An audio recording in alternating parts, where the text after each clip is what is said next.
अस्सलाम वालेकुम प्यारे बच्चों, उम्मीद करता हूँ कि आप सब लोग खैरियत से होंगे। प्यारे बच्चों, आप लोगों से एक छोटी-सी अनाउंसमेंट करनी थी, वो ये है कि हमने जो ना फर्स्ट ईयर और सेकंड ईयर, ठीक है? फर्स्ट ईयर और सेकंड ईयर के जो ना ऑनलाइन क्लासेस स्टार्ट किए हुए हैं, ठीक है? अगर आप लोगों में से कोई बच्चा जॉइन करना चाहता है, तो वो जो है इस नंबर पे राब्ता करे। मैं ऑनलाइन क्लासेस की थोड़ी-सी डिटेल आपके साथ शेयर कर देता हूँ।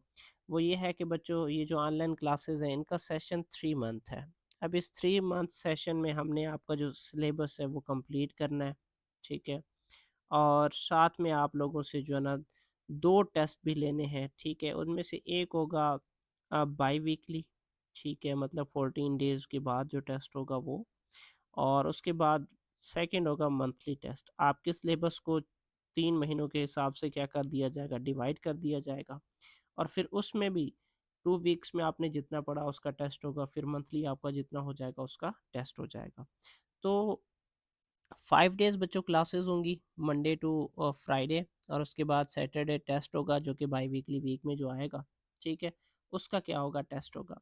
अच्छा जी, अब उसके बाद नेक्स्ट उसमें 5 एमसीक्यूज़ हैं, 5 शॉर्ट क्वेश्चंस हैं, और 1 लॉन्ग जो है ना उस टेस्ट में शामिल होगा। वंस जब आप हमारे जो पेड सेशन है, पेड ग्रुप है, आप उसे जॉइन करेंगे, तो मतलब पेड क्लासेस जॉइन करेंगे, तो हम आपको जो पेड ग्रुप है उसमें ऐड कर देंगे, जहाँ पे आप बहुत सारे और भी स्टूडेंट्स होंगे, आपको उनसे भी बहुत कुछ सीखने को मिलेगा। हम भी आपके लिए अवेलेबल होंगे, हमारा रिसोर्स, हमारा मटेरियल, हमारा डाटा भी आपको वहाँ पे मिलता रहेगा। और उसके बाद ये जो क्लासेस हैं बच्चों, वो गूगल मीट पे होती हैं, ठीक है? गूगल मीट मेरे ख्याल से आजकल हर एंड्रॉयड ऐप में, हर लैपटॉप वगैरह में मौजूद होता है। इसके लिए कोई एक्स्ट्रा आपको एप्लीकेशन डाउनलोड करने की ज़रूरत नहीं है।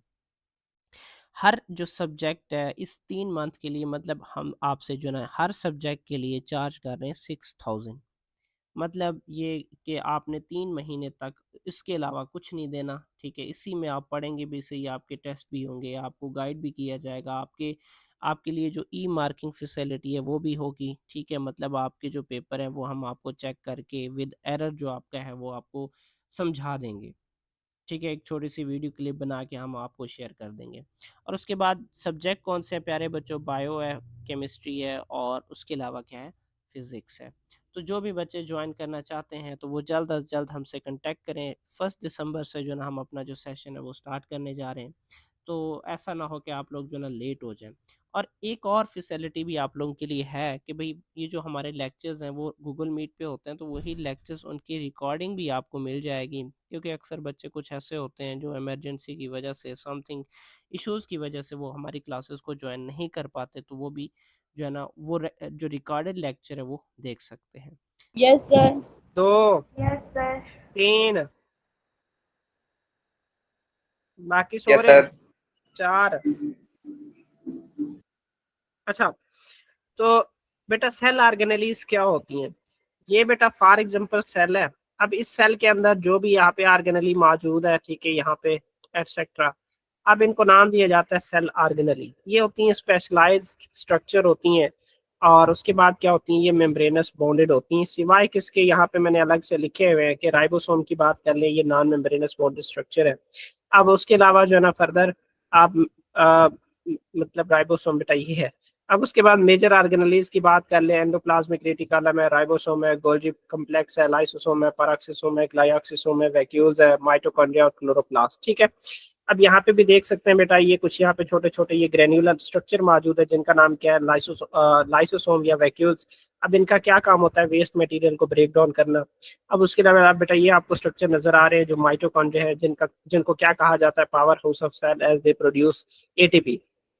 उसके बाद बेटा ये प्राइमरी सीलियम है, जो ऐसा समझ ले एंटीना के तौर पर काम करते हैं। सेल के बाहर में क्या कंडीशन चल रहा है, क्या हो रहा है, इस चीज को क्या करते हैं? डिटेक्ट करते हैं। अब उसके अलावा बेटा ये आपको पता है क्या न्यूक्लियस है, न्यूक्लियस में जेनेटिक इन्फॉर्मेशन मौजूद होता है। अब उसके अलावा बेटा ये साइटोप्लाज्म है, जो कि एक फ्लूइड लाइक स्ट्रक्चर है, ठीक है, जिसके अंदर ऑर्गेनेलीज वगैरह सारी चीजें तैर रही होती हैं, मूव कर रही होती हैं। अब फर्दर बेटा ये एंडोप्लाज्मिक रेटिकुलम है, जिसके बहुत सारे फंक्शंस है, but major functions protein and lipid synthesis है। अब बेटा इनके ऊपर जो ना स्पेशली आप बात कर ले, south specially rough endoplasmic reticulum की बात कर ले, जिसमें राइबोसोम्स अटैच होते हैं जिसके ऊपर, और ये प्रोटीन की सिंथेसिस में इन्वॉल्व होता है। अब सेल मेम्ब्रेन आपको पता है किसके तौर पर काम करता है, ये बैरियर के तौर पर काम करता है between cell and the environment. अब बेटा गोल्जी बॉडीज या गोल्जी कम्प्लेक्स है बेटा, इनका काम क्या होता है, वेसिकल्स बनाना या मॉडिफिकेशन इसका नाम है, काम है बेटा, ठीक है। उसके अलावा बेटा ये यहाँ इनको आप स्क्रीनशॉट तो वैसे आपको मिल जाएगा, तो जस्ट ये आप लोगों को याद रखना है कि डबल मेम्ब्रेनस बॉन्डेड ऑर्गेनेलीज कौन सी हैं, सिंगल मेम्ब्रेनस कौन सी है और नॉन मेम्ब्रेनस कौन सी है। न्यूक्लियस, माइटोकॉन्ड्रिया, क्लोरोप्लास्ट बेटा ये डबल मेम्ब्रेनस होती हैं। Endoplasmic reticulum, Golgi bodies, lysosome, peroxisome, vacuoles, vesicles, ये क्या होती हैं बेटा, सिंगल मेम्ब्रेनस बॉन्डेड होती हैं। उसके बाद राइबोसोम, साइटोस्केलेटन, सेंट्रोसोम, सेंट्रियोल्स और न्यूक्लियस बेटा ये क्या है, नॉन मेम्ब्रेनस स्ट्रक्चर होती है, ठीक है। मतलब इनमें कुछ स्पेसिफिक जो मेम्ब्रेन है वो मौजूद नहीं होता। अच्छा बेटा, तो उसके बाद फर्स्ट बेटा क्या है, एंडोप्लाज्मिक रेटिकुलम है।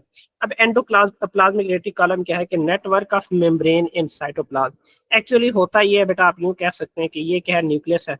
अब इस न्यूक्लियस से बेटा ये क्या होती है, मेम्ब्रेनस बॉन्डेड ऑर्गेनेलीज है, जो न्यूक्लियस से, जो इस न्यूक्लियस से बेटा सेल मेम्ब्रेन तक क्या होती है, एक्सटेंडेड होती हैं। ये मेम्ब्रेनस बॉन्डेड क्या है, स्ट्रक्चर्स है, ठीक है। ऑफ कोर्स फर्दर हम अगर इसके ये आप यहाँ पे बात कर ले बेटा, ये न्यूक्लियस है। अब न्यूक्लियस से इस साइड पे बेटा क्या मौजूद होगा, यहाँ पे सेल मेम्ब्रेन मौजूद होगा, ठीक है, या प्लाज्मा मेम्ब्रेन मौजूद होगा। वहां पे बेटा क्या होता है, ये इसके दरमियान में मौजूद होता है। अब बेटा क्या होता है, मेड अप ऑफ सिस्टर्नी की बात कर लीजिए यहाँ पे ये। अब ये बेटा ये कुछ ये स्ट्रक्चर होते हैं, ये यहाँ पे आपको दिखाई दे रहे हैं। हर एक स्ट्रक्चर को कलेक्टिवली तो कहा जाता है सिस्टर्नी, लेकिन उसमें भी कुछ ट्यूब लाइक स्ट्रक्चर्स हैं, कुछ सैक लाइक स्ट्रक्चर्स हैं। अब जैसे ये देखें बेटा, ये सैक लाइक स्ट्रक्चर और ये क्या ट्यूब लाइक स्ट्रक्चर्स, कुछ ऐसी इनकी शेप होती है बेटा। अब उसके बाद बेटा इनके अंदर इंटरनल स्पेस मौजूद होता है जिसको ल्यूमेन का नाम दिया जाता है। फॉर एग्जाम्पल बेटा ये सिस्टर्नी है, तो इसका जो ये वाला स्पेस है ये क्या ल्यूमेन है। अब इस ल्यूमेन के अंदर क्या मौजूद होता है बेटा, वो फ्लूइड मौजूद होता है, या अगर कोई चीज बन रही है तो बेटा वो वहां पे मौजूद होता है, ठीक है। फर्दर अगर बनने के हवाले से बात की जाए तो बेटा आप इसकी बात कर लें, रफ एंडोप्लाज्मिक रेटिकुलम की बात कर लें बेटा, इनके जो ल्यूमेन है बेटा वहां पे क्या मौजूद होंगे, पॉलीपेप्टाइड मौजूद होंगे। अब पॉलीपेप्टाइड क्यों मौजूद होंगे, उसके पीछे वजह क्या है कि बेटा वहां पे प्रोटीन की सिंथेसिस होती है, रफ एंडोप्लाज्मिक रेटिकुलम है, ठीक है। प्रोटीन की वहां पे बेटा क्या होती है, सिंथेसिस होती है, तो पॉलीपेप्टाइड चेन या जो प्रिकर्सर मॉलिक्यूल है वो वहां पे क्या करते हैं, लाई करते हैं, ठीक है। अब उसके बाद इसी एंडोप्लाज्मिक रेटिकुलम के टाइप्स की बात करें बेटा, कितनी टाइप्स होती हैं, दो टाइप्स होती है। एक स्मूथ एंडोप्लाज्मिक रेटिकुलम जिसके ऊपर कोई राइबोसोम मौजूद नहीं होता, यहाँ पे भी जो आप लोगों को शो हो रहा है ये वाला, ये पूरा स्ट्रक्चर यहाँ पे देख लें, ये यहाँ पे ये रेड रेड स्ट्रक्चर में आपको पता है कोई भी जो राइबोसोम है वो शो नहीं हो रहा। लेकिन अगर आप इस तरफ देख ले बेटा, ये ठीक है, यहाँ पे देखें कितने डॉटेड लाइक स्ट्रक्चर्स मौजूद हैं जो कि राइबोसोम है, ठीक है। तो रफ एंडोप्लाज्मिक रेटिकुलम के ऊपर बहुत सारे राइबोसोम्स अटैच होते हैं और स्मूथ एंडोप्लाज्मिक रेटिकुलम के ऊपर कोई राइबोसोम अटैच नहीं होता। अब फर्दर स्पेसिफिकली बात करें बेटा, मसल सेल्स की बात करें तो उसमें जो यही एंडोप्लाज्मिक रेटिकुलम है उसका एक मॉडिफाइड फॉर्म होता है स्मूथ एंडो सार्कोप्लाज्मिक रेटिकुलम।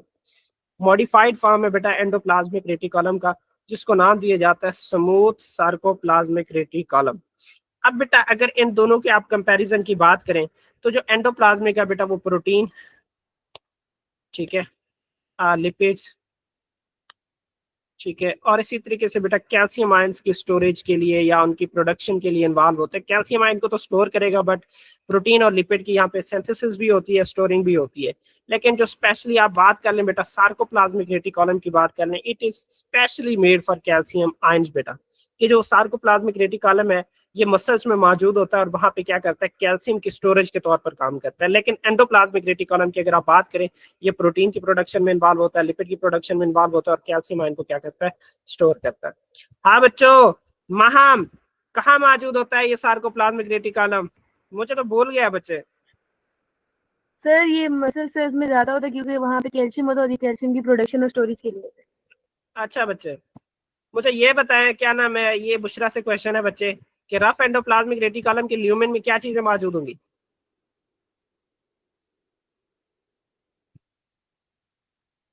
ये आई है या नहीं आई बच्चे। सर आई थी लेकिन वो लीव हो गई।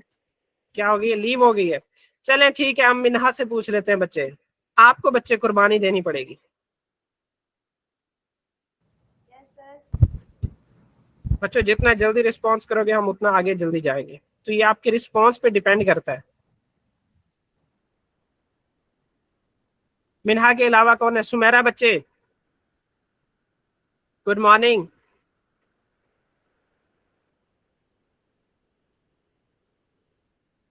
इनका भी रिस्पांस नहीं है बच्चे। बाकी सारे जाग रहे हैं कि नहीं? हादी इधर ही है? Yes sir. अच्छा बेटा, उसके बाद हम इनके टाइप्स को डिस्कस करते हैं। एक स्मूथ एंडोप्लाज्मिक रेटिकुलम है, दूसरा क्या था? Rough endoplasmic reticulum. जो स्मूथ है बेटा, ये कंटिन्यूअस विद रफ एंडोप्लाज्मिक मतलब रफ एंडोप्लाज्मिक रेटिकुलम के साथ कनेक्टेड होता है। जैसे यहाँ पे हमने बात की थी बेटा, ये क्या है? रफ एंडोप्लाज्मिक रेटिकुलम है, और ये क्या है? Smooth endoplasmic reticulum. तो मतलब रफ एंडोप्लाज्मिक रेटिकुलम के बाद क्या शुरू हो जाता है? स्मूथ एंडोप्लाज्मिक रेटिकुलम शुरू हो जाता है। इसके ऊपर कोई राइबोसोम अटैच नहीं होता, स्मूथ सिंपल अपीयरेंस है बेटा। अब जो ना ये found and abundantly in cells with metabolic activities, जिनकी मेटाबोलिक एक्टिविटीज ज्यादा होती है, जैसे liver, adrenal glands, muscle cells, वहां पे ज्यादा पाया जाता होगा।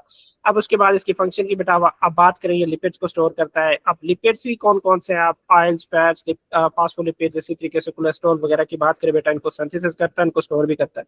अब further production of sex hormones और स्टेरॉइड हार्मोन्स की बेटा बात कर लें, वो भी क्या होती हैं? यहाँ पे बनती हैं। एक्चुअली जो ये सेक्स हार्मोन्स या स्टेरॉइड हार्मोन्स है बेटा, ये कोलेस्ट्रॉल के बने होते हैं। आप कह सकते हैं प्रिकर्सर ऑफ कोलेस्ट्रॉल बेटा।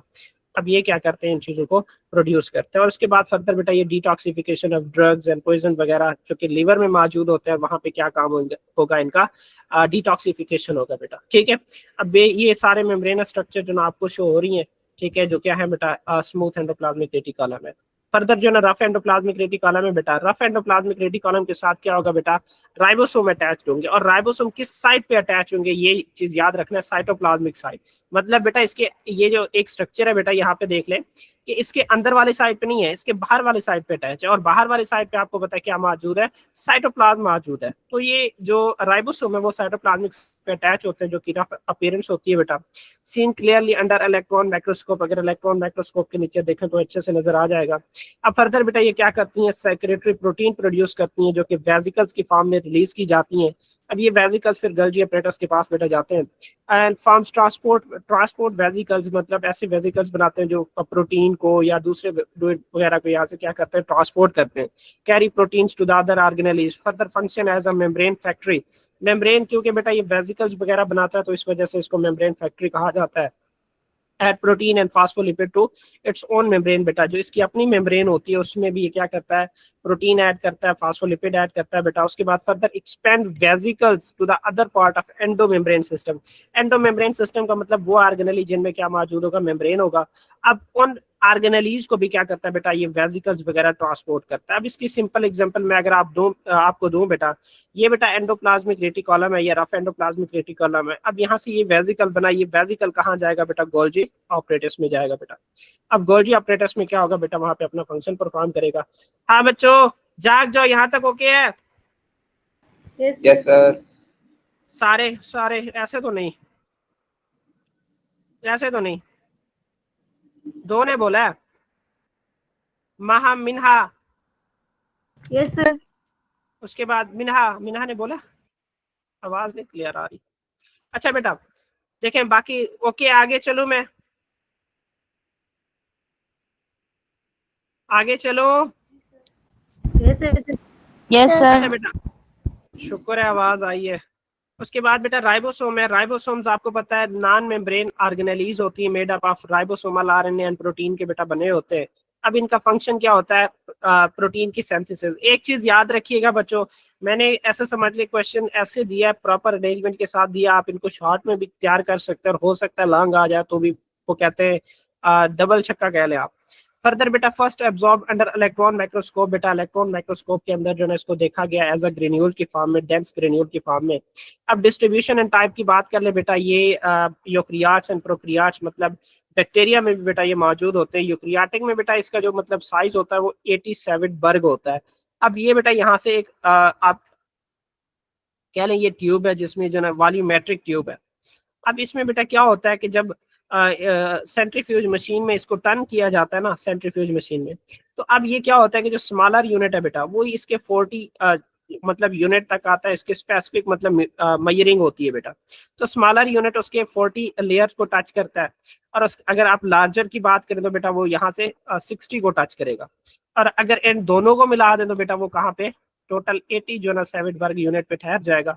इस वजह से कहा जाता है कि यूकैरियोटिक में जो राइबोसोम है वो 80 सेविट वर्ग है ऐसा, और इसी तरीके से जो प्रोकैरियोट्स में बेटा वो 70 है। अगर सेपरेटली की बात कर ले, स्मॉलर सब यूनिट को डाला तो वो ज्यादा से ज्यादा कहाँ रुक जाएगा, उसकी जो साइज है वो इतने तक महदूद हो जाएगी 40s तक। और अगर आपने लार्जर की बात की तो बेटा वो 60 जो ना एस तक जाएगा, और उसके बाद दोनों को अगर इकट्ठा रख दिए तो बेटा वो कहाँ तक चला जाएगा, 80 उस मतलब सेविट वर्ग यूनिट तक चले जाएगा। ठीक है, मतलब क्या है, सेविट वर्ग एक स्पेसिफिक यूनिट है, मेजरमेंट है। ठीक है, ये मेरे ख्याल से सेविट वर्ग ने इसकी मेजरमेंट की थी, उसकी बेस पे, उसके नाम की बेस पे ये मेजरमेंट इंट्रोड्यूस करवाई गई है। ठीक है, तो आई होप ये चीज क्लियर है। उसके बाद फर्दर जो ना ये फॉर्म्ड इन न्यूक्लियस, और राइबोसोम कहाँ प्रोड्यूस होता है, न्यूक्लियस में प्रोड्यूस होता है, और उसके बाद क्या होता है कि इसको न्यूक्लियर पोर के जरिए ट्रांसपोर्ट किया जाता है किसमें, अल्टीमेटली साइटोप्लाज्म में। अब इस राइबोसोम के दो यूनिट्स होते हैं, जैसे कि यहाँ पे आपको शो हो रहा है बेटा, लार्जर सब यूनिट एंड स्मॉलर सब यूनिट। ये इनकी स्पेसिफिक अरेंजमेंट होती है, जिसमें जो स्मॉलर सब यूनिट है वो बेटा वो नीचे होगा और लार्जर सब यूनिट ऊपर होगा। हाँ बच्चों, यहाँ तक ओके है, जल्दी बताओ। जी सर। उसके बाद फर्दर बेटा इसके स्ट्रक्चर की बात हो रही है। स्ट्रक्चर में जैसे कि हमने कहा था बेटा, ribo nuclear protein, ribosomal RNA, sorry हाँ राइबोसोमल आरएनए। ठीक है, मतलब आरएनए और साथ में क्या मौजूद होगा बेटा, प्रोटीन मौजूद होगा। अब 2 यूनिट होते हैं बेटा, वही larger and smaller joint during protein synthesis, कि बेटा ट्रांसलेशन के दौरान क्या होता है कि जो ना ये दोनों कंबाइन होते हैं और कंबाइन होकर प्रोटीन की सिंथेसिस में इन्वॉल्व होंगे। अच्छा, अब इनकी अटैचमेंट कौन कंट्रोल करता है बेटा, मैग्नीशियम है। और उसके बाद जो ना साल्ट बॉन्ड की बात करें, साल्ट बॉन्ड का मतलब बेटा एक साइड पे वही पॉजिटिव होंगे, दूसरे साइड पे क्या होंगे, नेगेटिव होंगे, जो कि इनके दरमियान में कौन सा बॉन्ड होगा, आयनिक बॉन्ड होगा बेटा। तो इस वजह से आयनिक बॉन्ड आपको पता है किसके दरमियान में बनता है, पॉजिटिव एंड नेगेटिव, स्पेशली जैसे आप सोडियम या क्लोरीन की बात कर लें, तो आयनिक बॉन्ड जो ना एक नेगेटिव और एक पॉजिटिव के दरमियान में बनता है। ठीक है, तो ये साल्ट बॉन्ड आपको पता है, जब एसिड और बेस आपस में मिलते हैं तो वो क्या बनाते हैं, साल्ट्स बनाते हैं। तो एक किस्म की वही बात की जा रही है कि साल्ट बॉन्ड का मतलब यहाँ होता है कि एक किस्म की आयनिक बॉन्ड होती है between positive and negative charge. Positive charge actually बेटा अमीनो एसिड से होंगे और नेगेटिव चार्ज किससे होंगे, आरएनए से। नेगेटिव चार्ज बेटा कहाँ से होगा, जल्दी बताओ महम। आरएनए से। और पॉजिटिव चार्ज कहाँ से होगा, अमीनो एसिड। यस। अब अच्छा, एक चीज और आप लोग लिखे कि जो आरएनए है ना उसके फास्फेट ग्रुप से अटैच होगा। ठीक है, फास्फेट ग्रुप नेगेटिवली चार्ज होता है ना, तो अमीनो एसिड का जो मतलब अमाइन ग्रुप है ना वो फर्दर उसके पॉजिटिव टर्मिनल से अटैच हो जाएगा। ठीक है, अच्छा मतलब अमाइन का पॉजिटिव टर्मिनल आरएनए के नेगेटिव यानी फास्फेट के साथ अटैच हो जाएगा। फर्दर बेटा इसके फंक्शन की आप बात करें कि protein synthesis, ribosome binds to messenger RNA. अब मैसेंजर आरएनए के साथ बेटा ये यहाँ पे देखें, ये मैसेंजर आरएनए ये उसके साथ बाइंड हो गया है। ठीक है, ये डायग्राम देख रहे हैं ना सारे लोग। ठीक है, कि बेटा ये क्या मैसेंजर आरएनए है। अब इसके साथ क्या होगा बेटा कि ये यहाँ से बाइंड होगा, ये उसके स्पेसिफिक यूनिट है। ठीक है, जो ना इसके 3 वैसे आगे हम पढ़ेंगे ट्रांसलेशन ट्रांसक्रिप्शन में। तो बेटा ये ऐसे समझ लें राइबोसोम के ऊपर ये स्पेसिफिक यूनिट मौजूद होते हैं। अब वहां से क्या होगा बेटा, एक साइड से अमीनो एसिड आते जाएंगे और साथ में यहाँ पे जो ना पेप्टाइडल बॉन्ड बनता जाएगा और उसकी बेस पे एक लॉन्ग प्रोटीन की जो ग्रोइंग चेन है वो बनती जाएगी। ठीक है, मतलब क्या है बेटा, सिंपल सी बात ये कह रहा हूँ कि मैसेंजर आरएनए राइबोसोम के साथ बाइंड होगा, बाइंड होके क्या बनाएगा, प्रोटीन बनाएगा। अब उसके बाद अगर कभी एक मैसेंजर साथ बहुत सारे राइबोसोम अटैच हो जाएं, जिसको आप पॉलीसोम या पॉली राइबोसोम का नाम देते हैं। अब इसके पीछे वजह क्या है, ताकि ज्यादा कॉपीज प्रोड्यूस की जा सके सेम प्रोटीन की। मैसेंजर आरएनए बेटा, अब मैसेंजर आरएनए के साथ अगर ज्यादा, अब जैसे ये राइबोसोम एक यहाँ पे अटैच हो गया, सेकंड जो ना इसके साथ ये यहाँ पे अटैच हो गया, अब थर्ड यहाँ पे अटैच हो गया, तो जब एक मतलब मैसेंजर आरएनए के साथ बहुत सारे राइबोसोम अटैच हो जाते हैं तो इसको पॉली राइबोसोम का नाम दिया जाता है। और इसका पर्पस क्या है कि जब एक मैसेंजर आरएनए बहुत राइबोसोम से गुजरेगा तो वो उतने ज्यादा क्या करेंगे, प्रोटीन प्रिपेयर करेंगे। तो ज्यादा एडवांटेज, ज्यादा नंबर ऑफ कॉपीज आप कह लें कि जो ना प्रोटीन के प्रोड्यूस करने के लिए आप ये पोलीसेम जो है ये काम आता है बेटा। उसके बाद गोल्जी कम्प्लेक्स है बच्चों। गोल्जी कम्प्लेक्स एक्चुअली ये यूकैरियोटिक सेल्स में पाया जाता है। कैमिलो गोल्जी ने बेटा 1898 में डिस्कवर किया था। इसको गोल्जी अपरेटस या गोल्जी बॉडीज का भी नाम दिया जाता है। अब अगर आप इसके स्ट्रक्चर की बात करें बेटा, stack of flat and membranous sac like structure पर मुश्तमिल होता है, जिनको वही सिस्टर्नी का नाम देते हैं बेटा। अब surrounded by Golgi vesicles and interconnected tubules बेटा।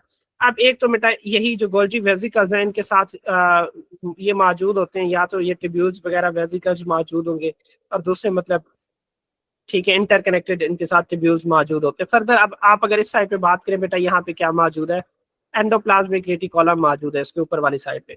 अच्छा बेटा अब यहाँ पे बात हो रही है सिस फेज की। अब सिस फेज यहाँ से ये देखें बेटा, ये सिस फेज है। अब होगा क्या कि बेटा जो एंडोप्लाज्मिक रेटिकुलम है बेटा, यहाँ से वेसिकल्स निकलेंगी, वो वेसिकल्स एक्चुअली इस सिस फेज में क्या होंगी बेटा, इंटर होंगी। ये कन्वेक्स शेप होता है और वेसिकल्स को रिसीव करता है, एंडोप्लाज्मिक रेटिकुलम से आती हैं। उसके बाद बेटा ट्रांस फेज है। अब सिस फेज को फार्मिंग फेज क्यों कहा जाता है, बिकॉज न्यूली फॉर्म्ड जो वेसिकल्स है बेटा उनको क्या करता है, रिसीव करता है। सिस फेज को फार्मिंग फेज का नाम क्यों दिया जाता है, बिकॉज कि न्यूली फॉर्म वेसिकल्स बेटा क्या होती हैं, यहाँ पे इंटर होती हैं, इस वजह से इसका नाम क्या है, सिस फेज है, मतलब फार्मिंग फेज इसको कहा जाता है। सेकंड ट्रांस फेज, इसको ट्रांस फेज है बेटा। अब ट्रांस फेज में बेटा ये मैच्योर फेज कहा जाता है, क्यों, क्योंकि यहाँ से जो वेसिकल्स निकलती हैं वो इनफ मॉडिफाइड होती है, मैच्योर वेसिकल्स होती हैं जो अपना फंक्शन जो ना परफॉर्म कर सकते हैं। अब इनका जो शेप है बेटा वो कनकेव होता है, वेसिकल बड ऑफ अगेन। यहाँ सिस फेज से बेटा वेसिकल्स इंटर हुए थे, सिस फेज से वेसिकल इंटर हुए थे, और जो ट्रांस फेज है उससे बेटा वेसिकल्स क्या करेंगी, बाहर निकलेंगी। 2000 रेडी मेड, 2000 प्रिपेयर्ड एटसेट्रा बेटा। हाँ बच्चों यहाँ तक बात ओके है, जल्दी बताओ। बुशरा आ गई है, बुशरा आ गई है। बहुत स्लो आवाज आ रही है। No sir. आप लोग की स्लो आ रही है बच्चों, ये कह रहा हूं। चलें आगे। Hadi, Meham, मिन्हा, Yes, Sumera, sir. सुमेरा बोले बेटे, बेटा यस सर। चले शुक्र है, पहली दफा आपने बोला, मुझे ऐसे लग रहा है। चले बेटा अब उसके बाद फंक्शन की बात करें गोल्जी कॉम्प्लेक्स की, तो ये क्या करती है, process and modify the proteins from endoplasmic reticulum. कि बेटा ये एंडोप्लाज्मिक रेटिकुलम से आने वाले प्रोटीन को क्या करता है, रिसीव करता है, रिसीव करने के बाद उन्हें मॉडिफाई करता है, मॉडिफाई करने के बाद उन्हें export the product in vesicles. तो उनको जो ना ऐसे समझ लें वेसिकल्स की फॉर्मेट में एक्सपोर्ट करता है बेटा। फर्दर उसमें लाइसोसोम की बात कर लें, पेरोक्सिसोम्स की बात कर लें, ग्लाइऑक्सिसोम्स की बात कर लें बेटा, तो ये भी कहाँ से बनते हैं, इसी गोल्जी अपरेटस से बेटा बनते हैं। अब इसी तरीके से ये ग्लाइकोप्रोटीन और ग्लाइकोलिपिड को क्या करता है बेटा, ट्रांसपोर्ट करता है। होगा ये कि बेटा वेसिकल्स जिसमें या प्रोटीन होगा या लिपिड की बात कर ले, वो यहाँ से गुजरेगा बेटा। अब उन्हीं में क्या होगी, मॉडिफिकेशन होगी उनके साथ, या तो अगर प्रोटीन है तो लिपिड अटैच किया जाएगा, अगर लिपिड है तो फिर आप कह लें उनके ऊपर ग्लूकोज कार्बोहाइड्रेट की अटैचमेंट हो जाएगी। तो वहां से बेटा ऐसे समझ लें ग्लाइको प्रोटीन और ग्लाइको लिपिड्स बनती हैं। अब प्लांट में बेटा इसका क्या फंक्शन होगा कि ये वेसिकल्स बनाता है जो कि सेल वॉल बनाते हैं। जैसे आप लोगों को याद हो फ्रिग्मोप्लास्ट बेटा बनता है, जिसमें हमने क्या कहा था कि ये अगर प्लांट सेल है बेटा, अब प्लांट सेल के सेंटर में गोल्जी बॉडीज क्या होती हैं, एक्यूमुलेट होना स्टार्ट हो जाती हैं, जो कि फ्यूज होके क्या बना देती हैं बच्चों, बाद में फ्रिग्मोप्लास्ट बना देती हैं। ठीक है, फ्रिग्मोप्लास्ट बना देती हैं। हमने क्या कहा था कि बेटा जो वेसिकल्स हैं गोल्जी अपरेटस से, वो क्या करती हैं, सेंटर में आती हैं, वो सेंटर में फिर बाद में फ्यूज होके क्या बना देती हैं, फ्रिग्मोप्लास्ट बना देती हैं। और ये फ्रिग्मोप्लास्ट एक्चुअली क्या बनाता है, फिर मिडिल लैमेला बनाता है। फ्रिग्मोप्लास्ट क्या बनाता है, मिडिल लैमेला।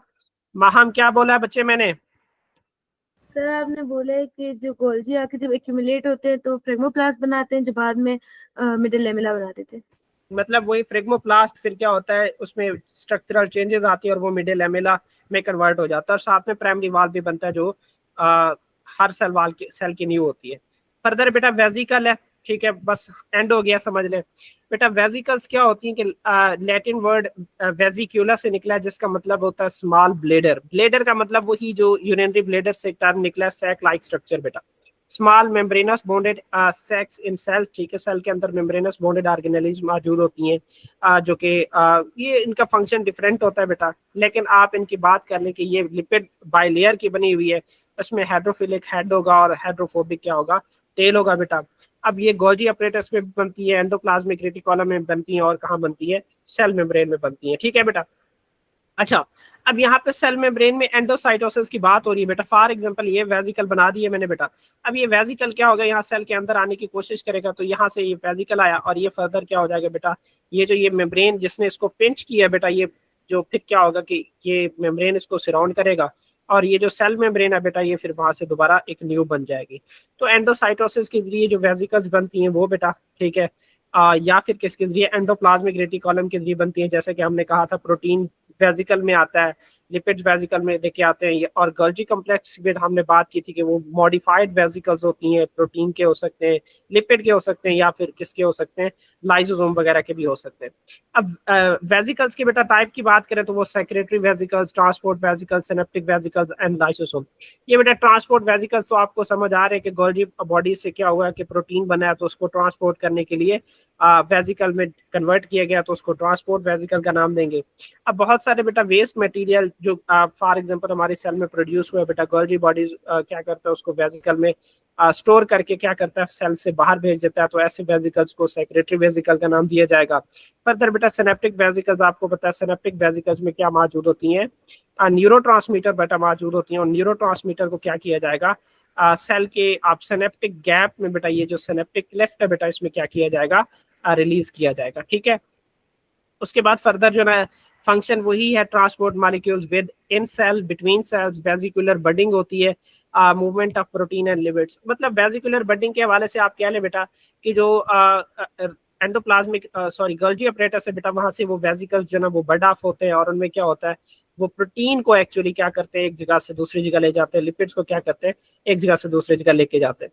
अब फर्दर जो ना बेटा अब बात कर लें कि ये मेटाबॉलिज्म में इन्वॉल्व होते हैं, एंजाइम को स्टोर करते हैं, बायोन्सी को रेगुलेट कैसे करते हैं बेटा, वो वेजिकल्स अगर उनमें बेटा गैस स्टोर हो जाता है तो ऑफ कोर्स बेटा वो क्या करते हैं, बायोन्सी में रेगुलेट करते हैं। और उसके अलावा ये रिएक्शन चैम्बर के तौर पर काम करता है, बहुत सारे मेटाबॉलिक एंजाइम वगैरह को ये क्रिएट करता है। ठीक है, या फिर फर्दर आप बात कर लें कि इन्हीं वेजिकल्स के साथ अगर ये लाइसोसोम यहाँ पे अटैच हो जाए, तो आपको पता है बेटा लाइसोसोम में हाइड्रोलाइटिक एंजाइम है, जो कोई भी इस वेजिकल के अंदर मौजूद प्रोटीन है, लिपिड है, या कोई भी एक्स्ट्रा मटेरियल है, वो उसको क्या करेंगे, ब्रेक डाउन करेंगे। तो वेजिकल रिएक्शन चैम्बर के तौर पर भी काम करता है।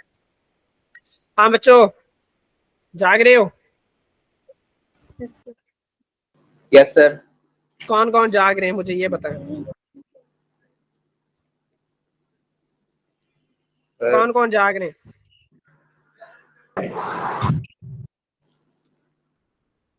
कौन कौन जाग रहे हैं? सर मैं